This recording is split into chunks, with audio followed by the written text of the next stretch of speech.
ये आकाशवाणी रायपुर है। प्रादेशिक समाचार बुलेटिन के साथ मैं शशिकांत यादव।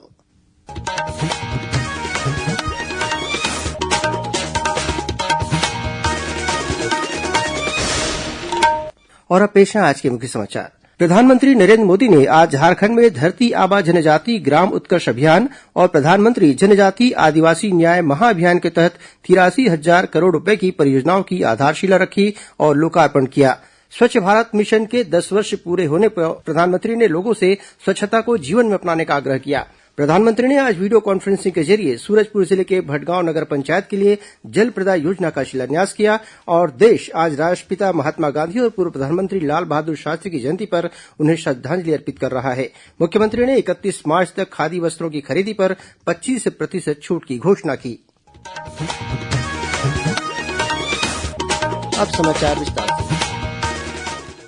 अब समाचार विस्तार से।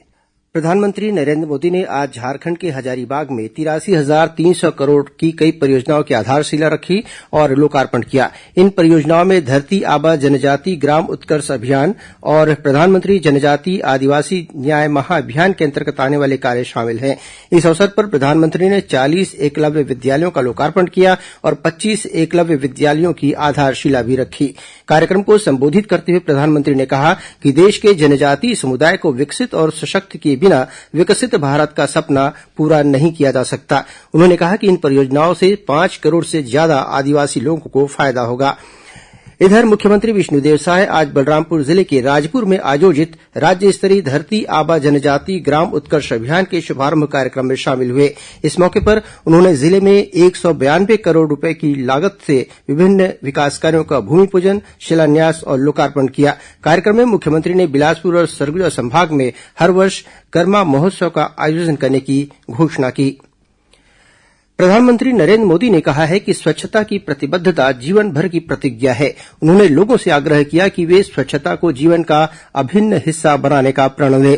स्वच्छ भारत मिशन के 10 वर्ष पूरे होने के अवसर पर आज नई दिल्ली में स्वच्छता ही सेवा कार्यक्रम को संबोधित करते हुए श्री मोदी ने स्वच्छता को जन आंदोलन बनाने के लिए 140 करोड़ भारतीयों की अटूट भावना को नमन किया। प्रधानमंत्री ने कहा कि सेवा पखवाड़ा के केवल 15 दिनों में देश में 27 लाख से अधिक कार्यक्रम आयोजित किए गए, जिसमें 28 करोड़ से अधिक लोगों ने हिस्सेदारी की। उन्होंने कहा कि यह दिन हमें महात्मा गांधी और देश की अन्य महान हस्तियों के सपनों के भारत को सच्चाई में बदलने के लिए प्रेरित करता है।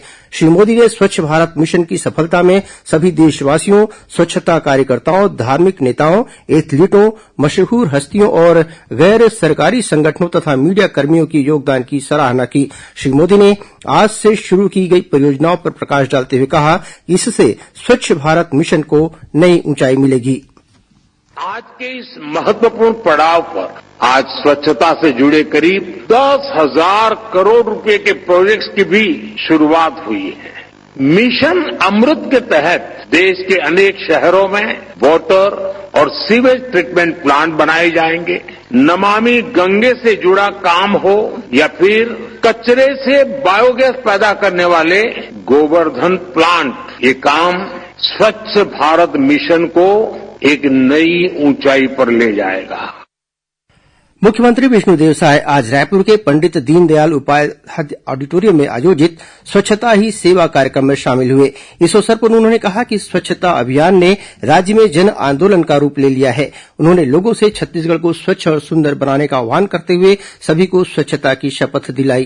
कार्यक्रम में मुख्यमंत्री ने स्वच्छता के क्षेत्र में उत्कृष्ट कार्य करने वाले संस्थाओं और व्यक्तियों को सम्मानित किया। इस अवसर पर श्री साय ने ऑडिटोरियम में आयोजित खादी और ग्रामोद्योग विभाग की प्रदर्शनी का अवलोकन किया। इस दौरान पत्रकारों से चर्चा करते हुए उन्होंने आज से 31 मार्च तक खादी वस्त्रों की खरीदी पर 25% की छूट दिए जाने की घोषणा की। स्वच्छता ही सेवा अभियान के तहत विधानसभा अध्यक्ष डॉक्टर रमन सिंह आज राजनांदगांव में और भारतीय जनता पार्टी के प्रदेश अध्यक्ष किरण सिंहदेव जगदलपुर में आयोजित कार्यक्रम में शामिल हुए। वहीं रायपुर रेल मंडल में आज मंडल रेल प्रबंधक संजीव कुमार ने अधिकारी कर्मचारियों के साथ मिलकर मंडल रेल प्रबंधक कार्यालय परिसर में श्रमदान किया। प्रधानमंत्री नरेंद्र मोदी ने आज नई दिल्ली से वीडियो कॉन्फ्रेंसिंग के माध्यम से छत्तीसगढ़ के सूरजपुर जिले के भटगांव नगर पंचायत के लिए लगभग 57 करोड़ रूपये की लागत की जल प्रदाय योजना का शिलान्यास किया। इस कार्यक्रम में उप मुख्यमंत्री अरूण साव वर्चुअली शामिल हुए। अमृत मिशन के तहत स्वीकृत इस जल प्रदाय योजना का काम अगले 2 वर्षों में पूरा किया जाएगा। इस अवसर पर श्री साय ने कहा कि जल प्रदाय योजना के शुरू होने से भटगांव के लोगों की पेयजल की समस्या दूर होगी।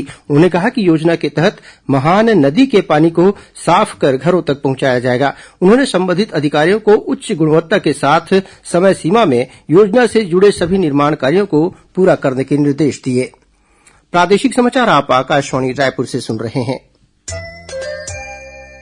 छत्तीसगढ़ की खबरों से है आपका वास्ता और खबरों की विश्वसनीयता से है हमारा वास्ता। आकाशवाणी समाचार रायपुर के प्रादेशिक समाचार बुलेटिन के साथ ही हमारे समसामयिक कार्यक्रम आप रेडियो के अलावा अपने मोबाइल पर भी सुन सकते हैं। आकाशवाणी समाचार फेसबुक, ट्विटर और यूट्यूब पर भी उपलब्ध है। हमारा Facebook page Chhattisgarh news on AIR, Twitter handle CGAIR news और हमारा यूट्यूब चैनल है छत्तीसगढ़ AIR न्यूज। तो अब रेडियो के साथ ही आपके मोबाइल के जरिए भी हम पहुंच रहे हैं आप तक। छत्तीसगढ़ की हर खबर के लिए सुनते रहिए आकाशवाणी समाचार।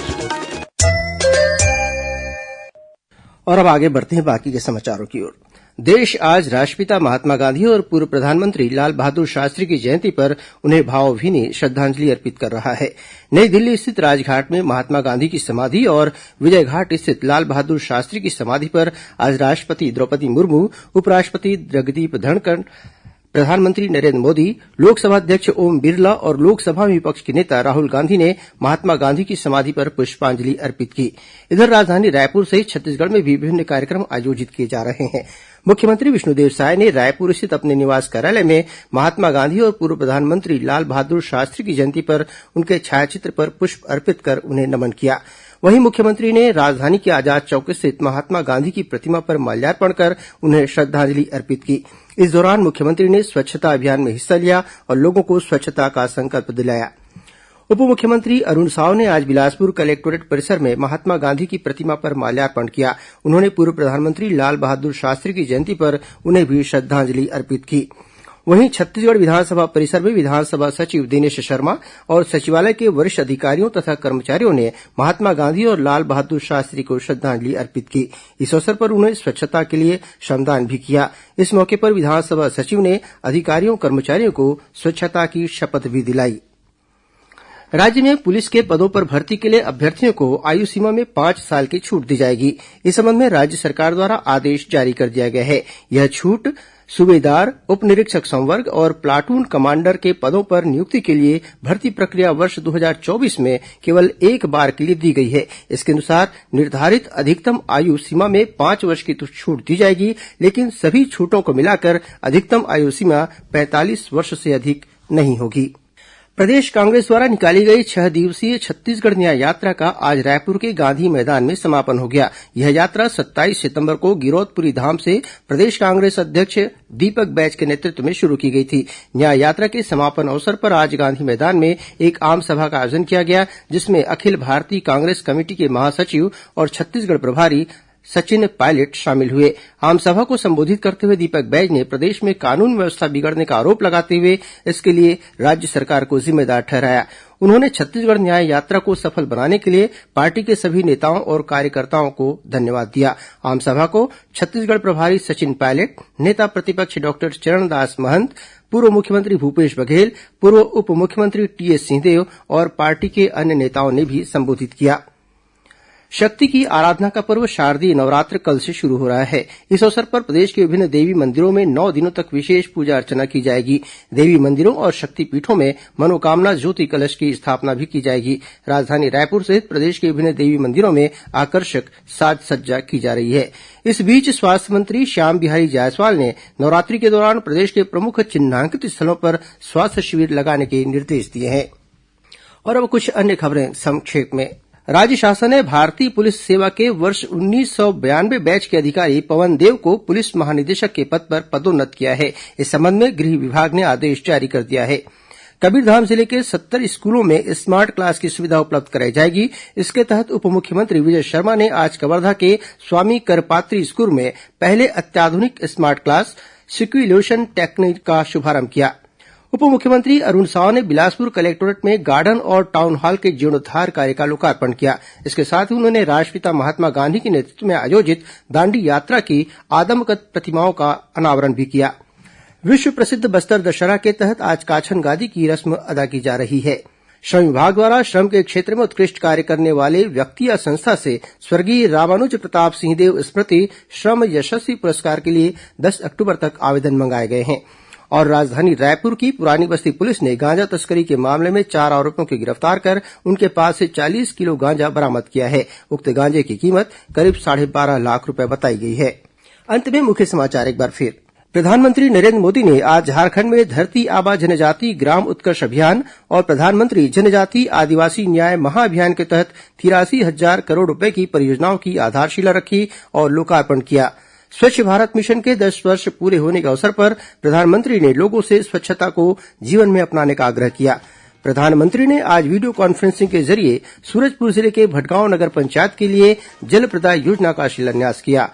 और देश आज राष्ट्रपिता महात्मा गांधी और पूर्व प्रधानमंत्री लाल बहादुर शास्त्री की जयंती पर उन्हें श्रद्धांजलि अर्पित कर रहा है। मुख्यमंत्री ने 31 मार्च तक खादी वस्त्रों की खरीदी पर 25% छूट की घोषणा की। इसी के साथ प्रादेशिक समाचार बुलेटिन समाप्त हुआ। नमस्कार।